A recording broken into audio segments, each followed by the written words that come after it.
The Adventures of Sherlock Holmes by Sir Arthur Conan Doyle. Adventure 7, The Adventure of the Blue Carbuncle.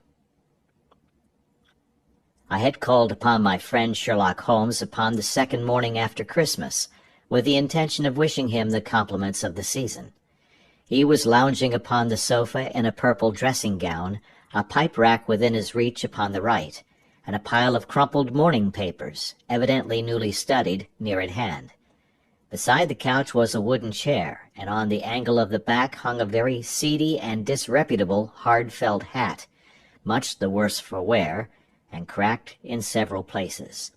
A lens and a forceps lying upon the seat of the chair suggested that the hat had been suspended in this manner for the purpose of examination. "You are engaged," said I. "Perhaps I interrupt you." "Not at all. I am glad to have a friend with whom I can discuss my results. The matter is a perfectly trivial one." He jerked his thumb in the direction of the old hat. "But there are points in connection with it which are not entirely devoid of interest and even of instruction." I seated myself in his armchair and warmed my hands before his crackling fire, for a sharp frost had set in, and the windows were thick with the ice crystals.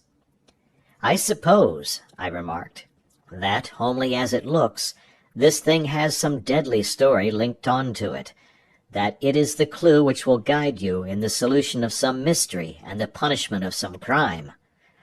No crime," said Sherlock Holmes, laughing. "Only one of those whimsical little incidents which will happen when you have 4,000,000 human beings all jostling each other within the space of a few square miles. Amid the action and reaction of so dense a swarm of humanity, every possible combination of events may be expected to take place, and many a little problem will be presented which may be striking and bizarre without being criminal. We already had experience of such." "So much so," I remarked, "that of the last 6 cases which I have added to my notes, 3 have been entirely free of any legal crime." "Precisely. You allude to my attempt to recover the Irene Adler papers, to the singular case of Miss Mary Sutherland, and to the adventure of the man with the twisted lip. Well, I have no doubt that this small matter will fall into the same innocent category. You know Peterson, the commissionaire?" "Yes." "It is to him that this trophy belongs?" "It is his hat." No, he found it. Its owner is unknown. I beg that you will look upon it not as a battered billycock, but as an intellectual problem. And first, as to how it came here. It arrived upon Christmas morning, in company with good fat goose, which is, I have no doubt, roasting at this moment in front of Peterson's fire. The facts are these. About 4 o'clock on Christmas morning, Peterson, who, as you know, is a very honest fellow, was returning from some small jollification and was making his way homeward down Tottenham Court Road. In front of him he saw, in the gaslight, a tallish man walking with a slight stagger and carrying a white goose slung over his shoulder. As he reached the corner of Goodge Street, a row broke out between this stranger and a little knot of roughs. One of the latter knocked off the man's hat, on which he raised his stick to defend himself, and swinging it over his head, smashed the shop window behind him. Peterson had rushed forward to protect the stranger from his assailants, but the man, shocked at having broken the window, and seeing an official-looking person in uniform rushing towards him, dropped his goose, took to his heels, and vanished amid the labyrinth of small streets which lie at the back of Tottenham Court Road. The roughs had also fled at the appearance of Peterson, so that he was left in possession of the field of battle, and also of the spoils of victory, in the shape of this battered hat and a most unimpeachable Christmas goose, which surely he restored to their owner. My dear fellow, there lies the problem. It is true that "For Mrs. Henry Baker" was printed upon a small card which was tied to the bird's left leg, and it is also true that the initials H.B. are legible upon the lining of his hat, but as there are some thousands of Bakers and some hundreds of Henry Bakers in this city of ours, It is not easy to restore lost property to any one of them." "What, then, did Peterson do?" "He brought round both hat and goose to me on Christmas morning, knowing that even the smallest problems are of interest to me. The goose we retained until this morning, when there were signs that, in spite of the slight frost, it would be well that it should be eaten without unnecessary delay. Its finder has carried it off, therefore, to fulfill the ultimate destiny of a goose, while I continue to retain the hat of the unknown gentleman who lost his Christmas dinner." "Did he not advertise?" "No." "Then what clue could you have as to his identity?" "Only as much as we can deduce." "From his hat?" "Precisely." "But you are joking. What can you gather from this old battered felt?" "Here is my lens. You know my methods. What can you gather yourself as to the individuality of the man who has worn this article?" I took the tattered object in my hands and turned it over rather ruefully. It was a very ordinary black hat of the usual round shape, hard and much the worse for wear. The lining had been of red silk, but was a good deal discolored. There was no maker's name, but, as Holmes had remarked, the initials H.B. were scrawled upon one side. It was pierced in the brim for a hat securer, but the elastic was missing. For the rest, it was cracked, exceedingly dusty, and spotted in several places, although there seemed to have been some attempt to hide the discolored patches by smearing them with ink. "I can see nothing," said I, handing it back to my friend. "On the contrary, Watson, you can see everything. You fail, however, to reason from what you see. You are too timid in drawing your inferences." "Then pray tell me what it is that you can infer from this hat." He picked it up and gazed at it in the peculiar introspective fashion which was characteristic of him. "It is perhaps less suggestive than it might have been," he remarked, "and yet there are a few inferences which are very distinct, and a few others which represent at least a strong balance of probability. That the man was highly intellectual is of course obvious upon the face of it, and also that he was fairly well-to-do within the last 3 years, although he has now fallen upon evil days. He had foresight, but has less now than formerly, pointing to a moral retrogression, which, when taken with the decline of his fortunes, seems to indicate some evil influence, probably drink, at work upon him. This may account also for the obvious fact that his wife has ceased to love him." "My dear Holmes!" "He has, however, retained some degree of self-respect," he continued, disregarding my remonstrance. "He is a man who leads a sedentary life, goes out little, is out of training entirely, is middle-aged, has grizzled hair which he has had cut within the last few days, and which he anoints with lime cream. These are the more patent facts which are to be deduced from this hat. Also, by the way, that it is extremely improbable that he has gas laid on in his house." "You are certainly joking, Holmes." "Not in the least. Is it possible that even now, when I give you these results, you are unable to see how they are attained?" "I have no doubt that I am very stupid, but I must confess that I am unable to follow you. For example, how did you deduce that this man was intellectual?" For answer, Holmes clapped the hat upon his head. It came right over the forehead and settled upon the bridge of his nose. "It is a question of cubic capacity," said he. "A man with so large a brain must have something in it." "The decline of his fortunes, then?" "This hat is 3 years old. These flat brims curled at the edge came in then. It is a hat of the very best quality. Look at the band of ripped silk and the excellent lining. If this man could afford to buy so expensive a hat 3 years ago, and has had no hat since, then he has assuredly gone down in the world." "Well, that is clear enough, certainly. But how about the foresight and the moral retrogression?"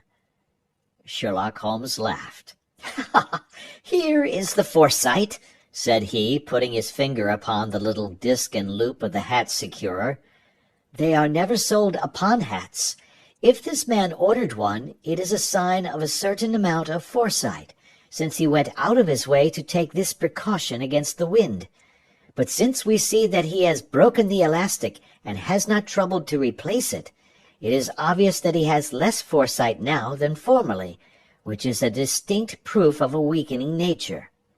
On the other hand, he has endeavored to conceal some of these stains upon the felt by daubing them with ink, which is a sign that he has not entirely lost his self-respect." "Your reasoning is certainly plausible." "The further points, that he is middle-aged, that his hair is grizzled, that it has been recently cut, and that he uses lime cream, are all to be gathered from a close examination of the lower part of the lining. The lens discloses a large number of hair ends, clean cut by the scissors of the barber.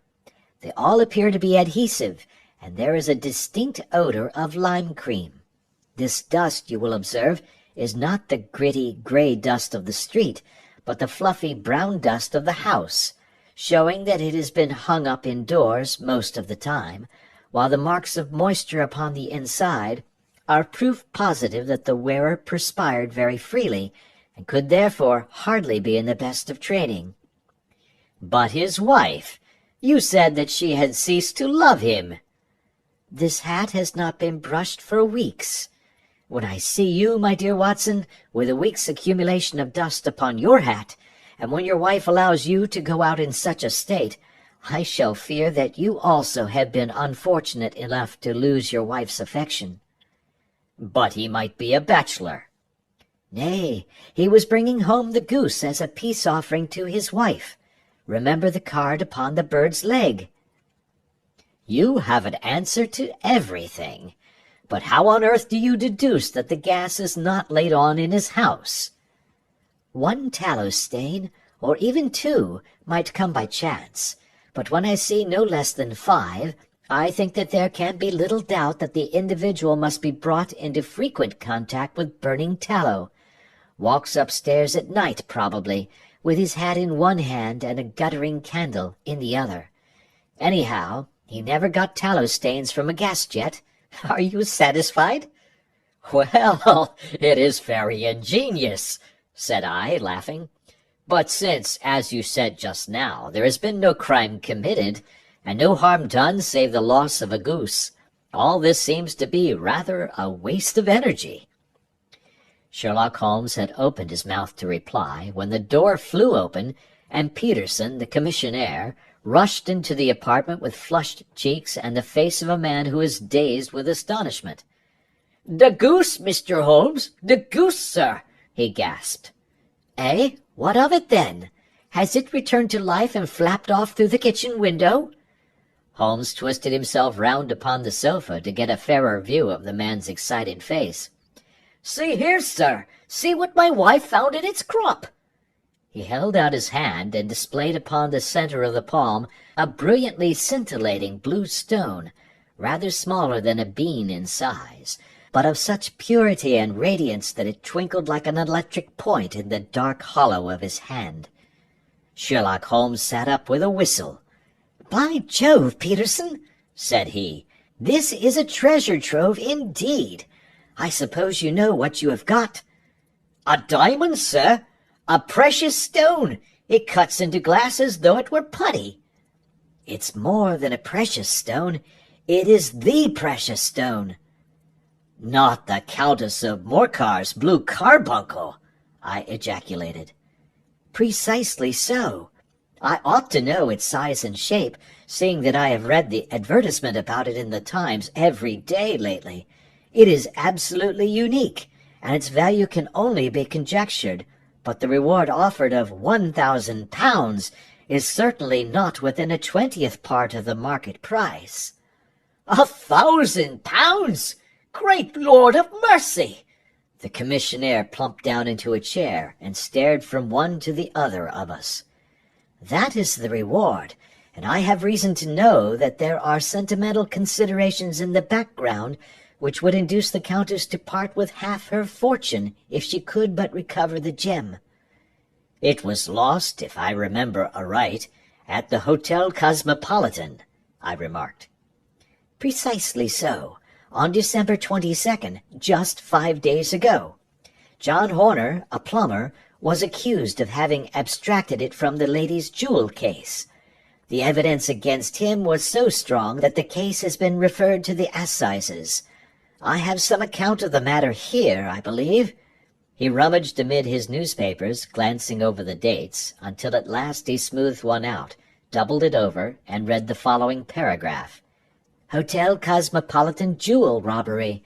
John Horner, 26, plumber, was brought up upon the charge of having upon the 22nd instant abstracted from the jewel case of the Countess of Morcar the valuable gem known as the Blue Carbuncle. James Ryder, upper attendant at the hotel, gave his evidence to the effect that he had shown Horner up to the dressing-room of the Countess of Morcar upon the day of the robbery in order that he might solder the second bar of the grate, which was loose. He had remained with Horner some little time, but had finally been called away. On returning, he found that Horner had disappeared, that the bureau had been forced open, and that the small morocco casket in which, as it afterwards transpired, the Countess was accustomed to keep her jewel, was lying empty upon the dressing-table. Ryder instantly gave the alarm, and Horner was arrested the same evening, but the stone could not be found either upon his person or in his rooms. Catherine Cusack, maid to the Countess, deposed to having heard Ryder's cry of dismay on discovering the robbery, and to having rushed into the room, where she found matters as described by the last witness. Inspector Bradstreet, B Division, gave evidence as to the arrest of Horner, who struggled frantically and protested his innocence in the strongest terms. Evidence of a previous conviction for robbery having been given against the prisoner, the magistrate refused to deal summarily with the offense, but referred it to the assizes. Horner, who had shown signs of intense emotion during the proceedings, fainted away at the conclusion and was carried out of court. So much for the police court, said Holmes thoughtfully, tossing aside the paper. The question for us now to solve is the sequence of events leading from a rifled jewel case at one end to the crop of a goose in Tottenham Court Road at the other. You see, Watson, our little deductions have suddenly assumed a much more important and less innocent aspect. Here is the stone. The stone came from the goose, and the goose came from Mr. Henry Baker, the gentleman with the bad hat, and all the other characteristics with which I have bored you. So now we must set ourselves very seriously to finding this gentleman and ascertaining what part he has played in this little mystery. To do this, we must try the simplest means first, and these lie undoubtedly in an advertisement in all the evening papers. If this fail, I shall have recourse to other methods. What will you say? Give me a pencil and that slip of paper. Now then, found at the corner of Goodge Street, a goose and a black felt hat. Mr. Henry Baker can have the same by applying at 6:30 this evening at 221B Baker Street. That is clear and concise. Very, but will he see it? Well, he is sure to keep an eye on the papers, since, to a poor man, the loss was a heavy one. He was clearly so scared by his mischance in breaking the window and by the approach of Peterson that he thought of nothing but flight. But since then he must have bitterly regretted the impulse which caused him to drop his bird. Then again, the introduction of his name will cause him to see it, for everyone who knows him will direct his attention to it. Here you are, Peterson. Run down to the advertising agency and have this put in the evening papers. In which, sir? Oh, in the Globe, Star, Pall Mall, St. James's, Evening News, Standard, Echo, and any others that occur to you. Very well, sir. And this stone? Ah, yes, I shall keep the stone, Thank you. And I say, Peterson, just buy a goose on your way back and leave it here with me, for we must have one to give to this gentleman in place of the one which your family is now devouring." When the commissionaire had gone, Holmes took up the stone and held it against the light. "It's a bonny thing," said he. "Just see how it glints and sparkles. Of course it is the nucleus and focus of crime. Every good stone is. They are the devil's pet baits. In the larger and older jewels, every facet may stand for a bloody deed. This stone is not yet 20 years old. It was found in the banks of the Amoy River in southern China, and is remarkable in having every characteristic of the carbuncle, save that it is blue in shade instead of ruby red. In spite of its youth, it has already a sinister history.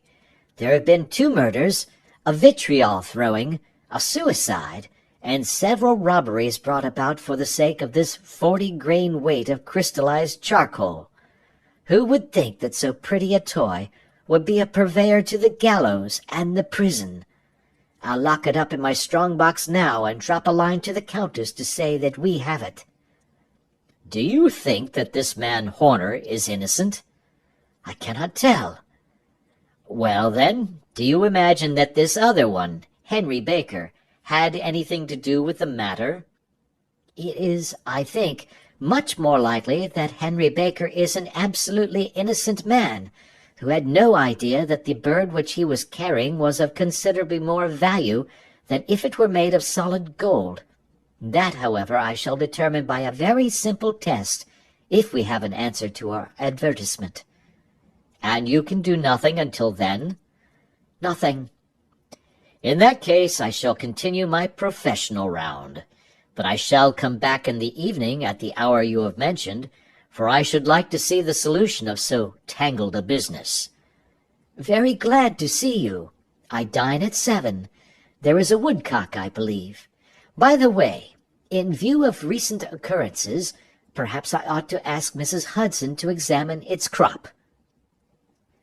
I had been delayed at a case, and it was a little after 6:30 when I found myself in Baker Street once more.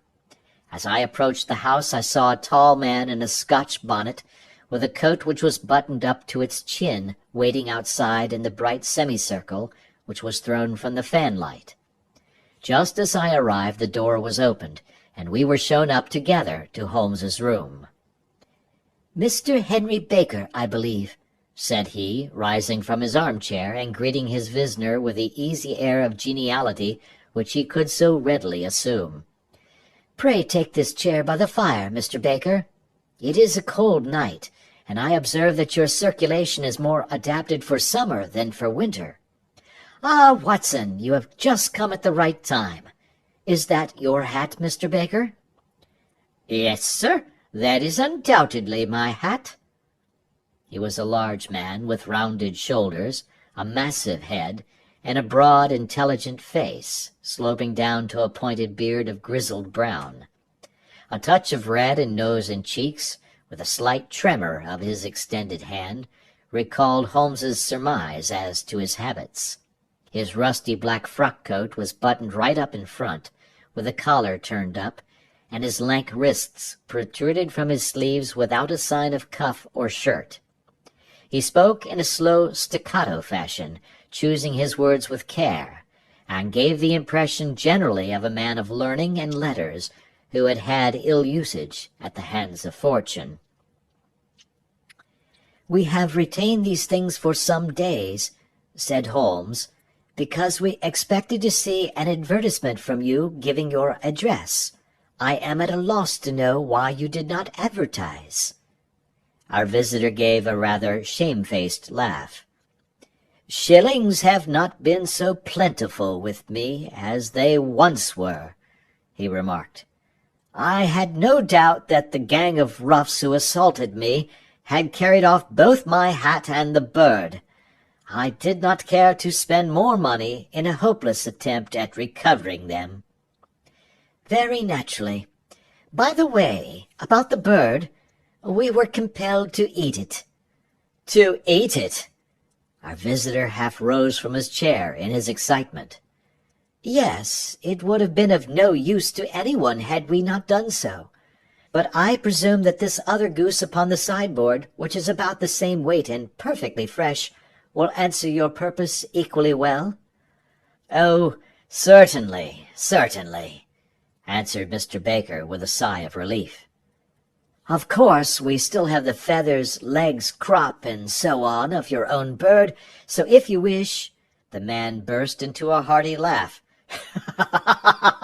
"They might be useful to me as relics of my adventure," said he, "but beyond that I can hardly see what use the disjecta membra of my late acquaintance are going to be to me. No, sir, I think that, with your permission, I will confine my attentions to the excellent bird which I perceive upon the sideboard." Sherlock Holmes glanced sharply across at me with a slight shrug of his shoulders. "There is your hat, then, and there your bird," said he. "By the way, would it bore you to tell me where you got the other one from? I am somewhat of a fowl fancier, and I have seldom seen a better-grown goose." "Certainly, sir," said Baker, who had risen and tucked his newly gained property under his arm. "There are a few of us who frequent the Alpha Inn, near the museum. We are to be found in the museum itself during the day, you understand. This year our good host, Windigate by name, instituted a goose club, by which, on consideration of some few pence every week, we were each to receive a bird at Christmas. My pence were duly paid, and the rest is familiar to you. I am much indebted to you, sir, for a Scotch bonnet is fitted neither to my years nor my gravity." With a comical pomposity of manner, he bowed solemnly to both of us, and strode off upon his way. "So much for Mr. Henry Baker," said Holmes when he had closed the door behind him. "It is quite certain that he knows nothing whatever about the matter.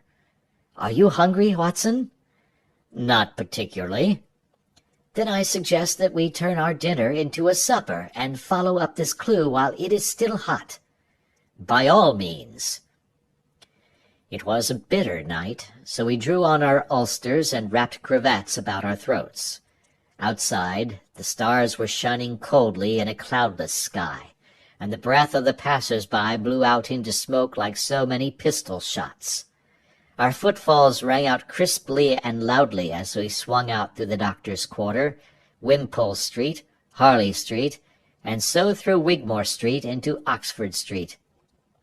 In a quarter of an hour we were in Bloomsbury at the Alpha Inn, which is a small public-house at the corner of one of the streets which runs down into Holborn. Holmes pushed open the door of the private bar, and ordered 2 glasses of beer from the ruddy-faced, white-aproned landlord. "Your beer should be excellent if it is as good as your geese," said he. "My geese!" The man seemed surprised. "Yes, I was speaking only half an hour ago to Mr. Henry Baker, who was a member of your goose club." "Ah, yes, I see. But you see, sir, them's not our geese." "Indeed. Whose then?" "Well, I got the 2 dozen from a salesman in Covent Garden." "Indeed. I know some of them. Which was it?" "Breckenridge is his name." "Ah, I don't know him. Well, here's your good health, landlord, and prosperity to your house. Good night. Now for Mr. Breckenridge," he continued, buttoning up his coat as we came out into the frosty air. "Remember, Watson, that though we have so homely a thing as a goose at one end of this chain, we have at the other a man who will certainly get 7 years penal servitude unless we can establish his innocence. It is possible that our inquiry may but confirm his guilt, but in any case we have a line of investigation which has been missed by the police, and which a singular chance has placed in our hands. Let us follow it out to the bitter end. Faces to the south, then, and quick march." We passed across Holborn, down Endell Street, and so through a zigzag of slums to Covent Garden Market. One of the largest stalls bore the name of Breckenridge upon it, and the proprietor, a horsey-looking man with a sharp face and trim side whiskers, was helping a boy to put up the shutters. "Good evening. It's a cold night," said Holmes. The salesman nodded and shot a questioning glance at my companion. "Sold out of geese, I see," continued Holmes, pointing at the bare slabs of marble. "Let you have 500 tomorrow morning." "That's no good." "Well, there are some on the stall with a gas flare." "Ah, but I was recommended to you." "Who by?" "The landlord of the Alpha." "Oh, yes, I sent him a couple of dozen." "Fine birds they were, too. Now where did you get them from?" To my surprise, the question provoked a burst of anger from the salesman. "Now then, mister," said he, with his head cocked and his arms akimbo, "what are you driving at? Let's have it straight now." "It is straight enough. I should like to know who sold you the geese which you supplied to the Alpha." "Well, then, I shan't tell you. So now." "Oh, it is a matter of no importance, but I don't know why you should be so warm over such a trifle." "Warm? You'd be as warm, maybe, if you were as pestered as I am. When I pay good money for a good article, there should be an end of the business. But it's, where are the geese? And who did you sell the geese to? And what will you take for the geese? One would think they were the only geese in the world, to hear the fuss that is made over them." "Well, I have no connection with any other people who have been making inquiries," said Holmes carelessly. "If you won't tell us, the bet is off, that is all. But I'm always ready to back my opinion on a matter of fowls, and I have a fiver on it that the bird I ate is country bred." "Well, then, you've lost your fiver, for it's town bred," snapped the salesman. "It's nothing of the kind." "I say it is." "I don't believe it." "Do you think you know more about fowls than I, who have handled them ever since I was a nipper? I tell you, all those birds that went to the Alpha were town-bred." "You'll never persuade me to believe that." "Will you bet, then?" "It's merely taking your money, for I know that I am right. But I'll have a sovereign on with you just to teach you not to be obstinate." The salesman chuckled grimly. "Bring me the books, Bill," said he. The small boy brought round a small thin volume and a great greasy-backed one, laying them out together beneath the hanging lamp. "Now then, Mr. Cocksure," said the salesman, "I thought that I was out of geese, but before I finish you'll find that there is still one left in my shop. You see this little book?" "Well?" "That's the list of the folk from whom I buy. Do you see? Well, then, here on this page are the country folk, and the numbers after their names are where their accounts are in the big ledger. Now then, you see this other page in red ink? Well, that is a list of my town suppliers.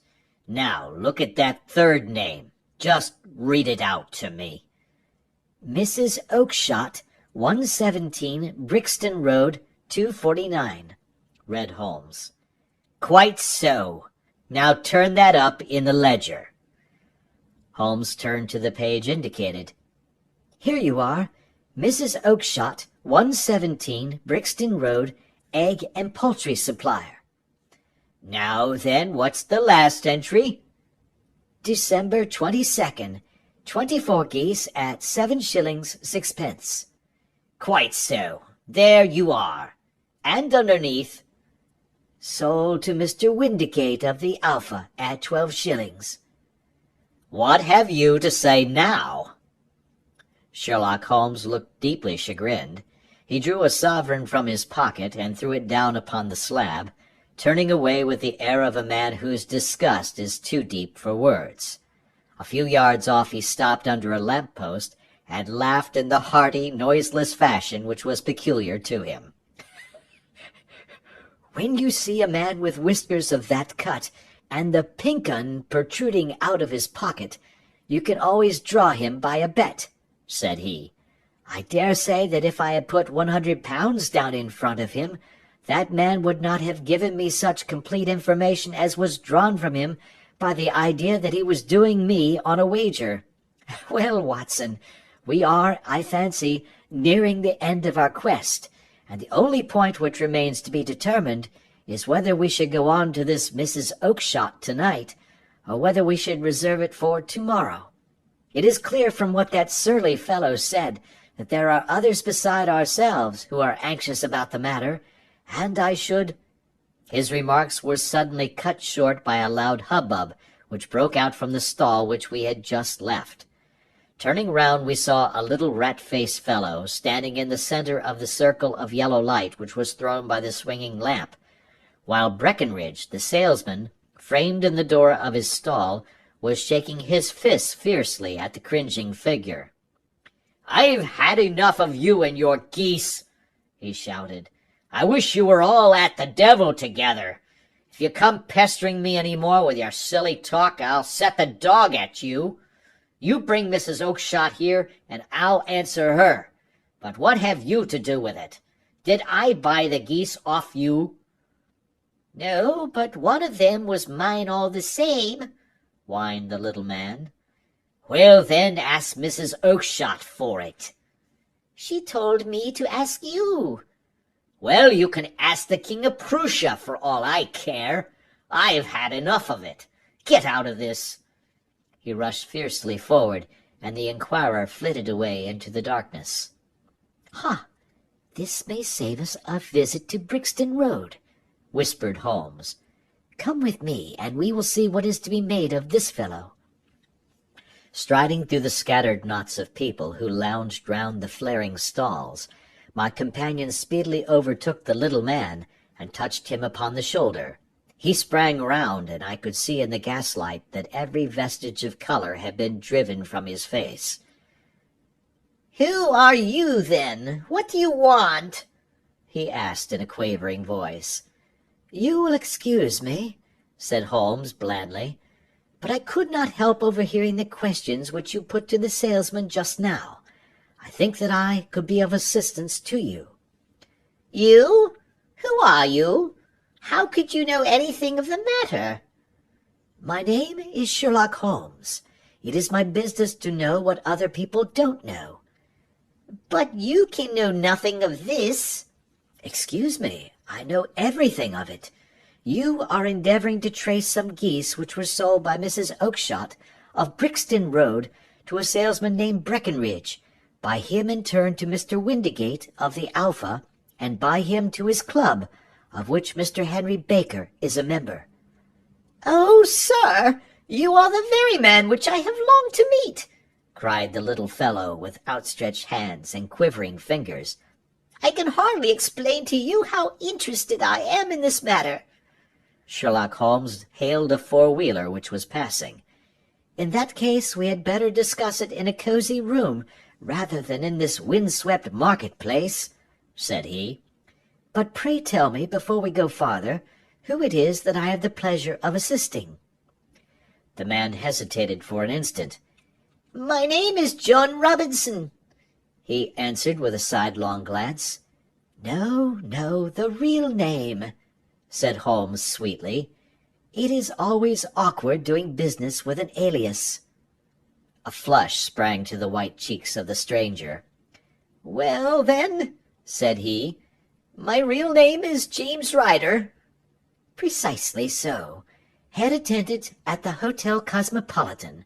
Pray step into the cab, and I shall soon be able to tell you everything which you would wish to know."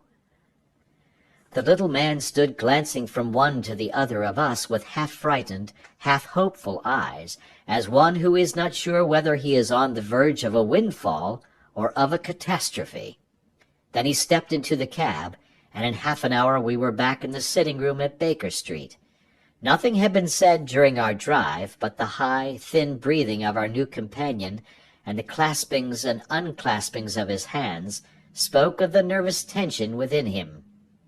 "Here we are," said Holmes cheerily as we filed into the room. "The fire looks very seasonable in this weather. You look cold, Mr. Ryder. Pray take the basket chair. I will just put on my slippers before we settle this little matter of yours.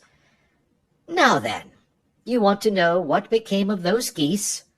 "Yes, sir." "Or rather, I fancy, of that goose. It was one bird, I imagine, in which you were interested, white, with a black bar across the tail." Ryder quivered with emotion. "Oh, sir," he cried, "can you tell me where it went to?" "It came here." "Here?" "Yes, and a most remarkable bird it proved. I don't wonder that you should take an interest in it. It laid an egg after it was dead, the bonniest, brightest little blue egg that ever was seen. I have it here in my museum." Our visitor staggered to his feet and clutched the mantelpiece with his right hand. Holmes unlocked his strong-box and held up the Blue Carbuncle, which shone out like a star with a cold, brilliant, many-pointed radiance. Ryder stood glaring with a drawn face, uncertain whether to claim or to disown it. "The game's up, Ryder," said Holmes quietly. "Hold up, man, or you'll be into the fire. Give him an arm back into his chair, Watson. He's not got blood enough to go in for felony with impunity. Give him a dash of brandy. So, now he looks a little more human. What a shrimp it is, to be sure." For a moment he had staggered and nearly fallen, but the brandy brought a tinge of color into his cheeks, and he sat staring with frightened eyes at his accuser. "I have almost every link in my hands, and all the proofs which I could possibly need, so there is little which you need tell me. Still, that little may as well be cleared up to make the case complete. You had heard, Ryder, of this blue stone of the Countess of Morcar's?" "It was Catherine Cusack who told me of it," he said in a cracking voice. "I see. Her ladyship's waiting-maid. Well, the temptation of sudden wealth so easily acquired was too much for you, as it has been for better men before you. But you were not very scrupulous in the means you used. It seems to me, Ryder, that there is the making of a very pretty villain in you. You knew that this man Horner, the plumber, had been concerned in some such matter before, and that suspicion would rest the more readily upon him. What did you do then? You made some small job in my lady's room, you and your confederate Cusack, and you managed that he should be the man sent for. Then, when he had left, you rifled the jewel case, raised the alarm, and had this unfortunate man arrested. You then—" Ryder threw himself down suddenly upon the rug and clutched at my companion's knees. "For God's sake, have mercy!" he shrieked. "Think of my father, of my mother. It would break their hearts. I never went wrong before. I never will again. I swear it. I'll swear it on a Bible. Oh, don't bring it into court. For Christ's sake, don't." "Get back into your chair," said Holmes sternly.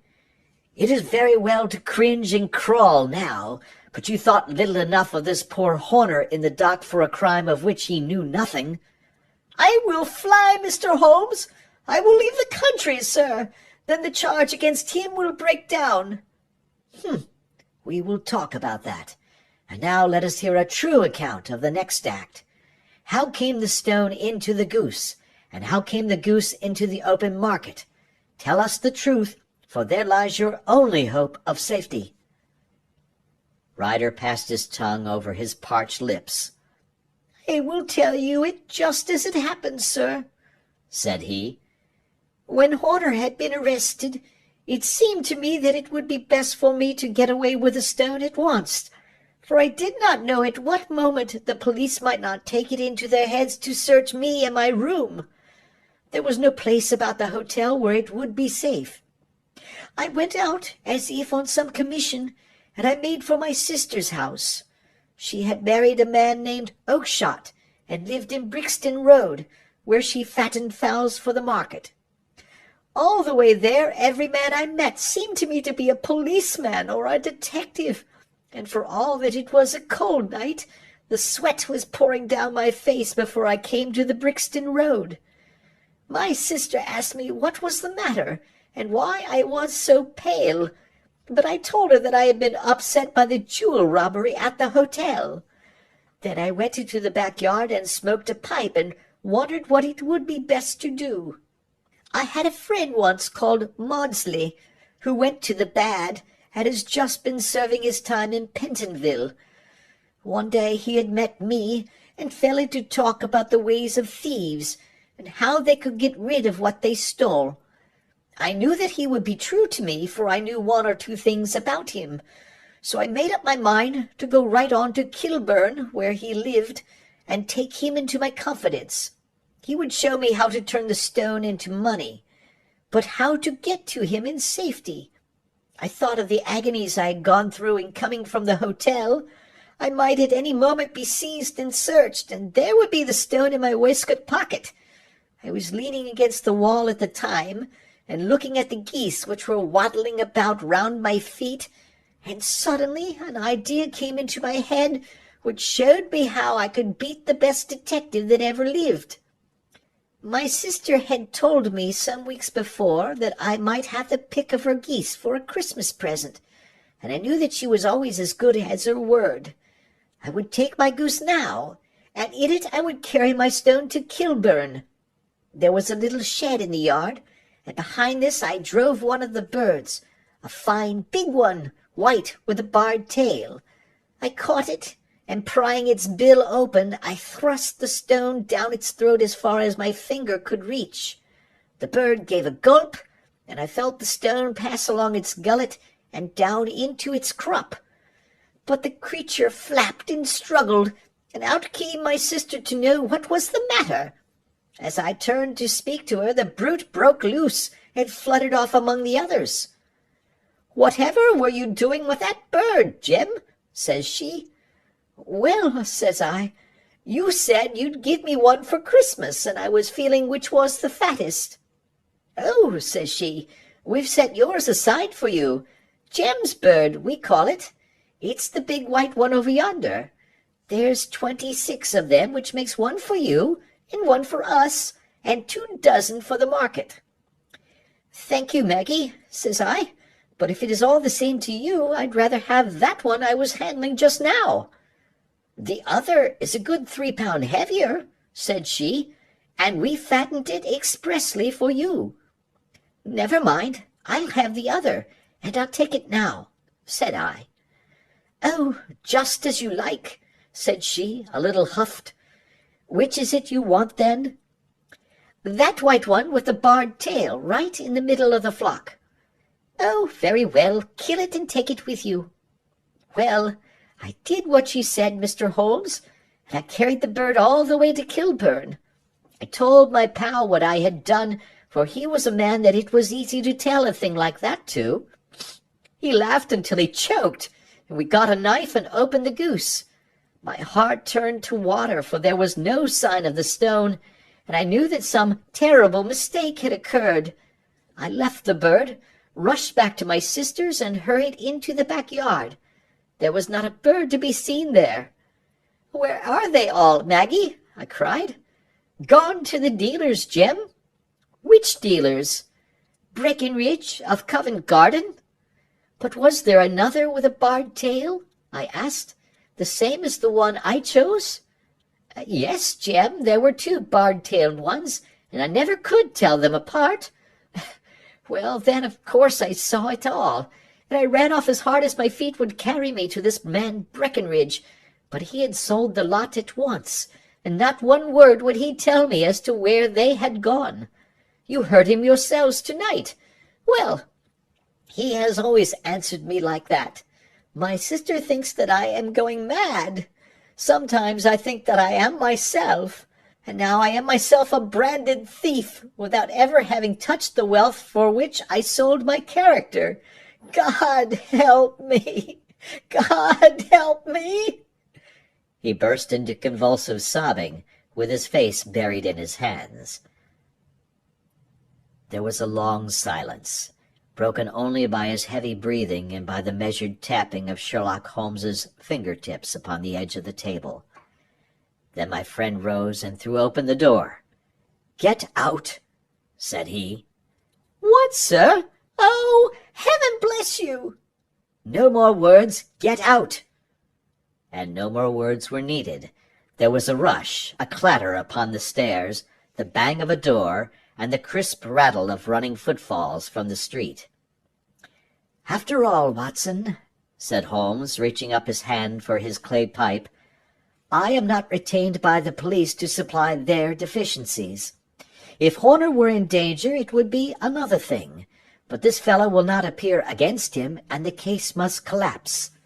I suppose that I am commuting a felony, but it is just possible that I am saving a soul. This fellow will not go wrong again. He is too terribly frightened. Send him to jail now, and you will make him a jailbird for life. Besides, it is the season of forgiveness. Chance has put in our way a most singular and whimsical problem, and its solution is its own reward. If you will have the goodness to touch the bell, Doctor, we will begin another investigation, in which also a bird will be the chief feature." End of Adventure 7.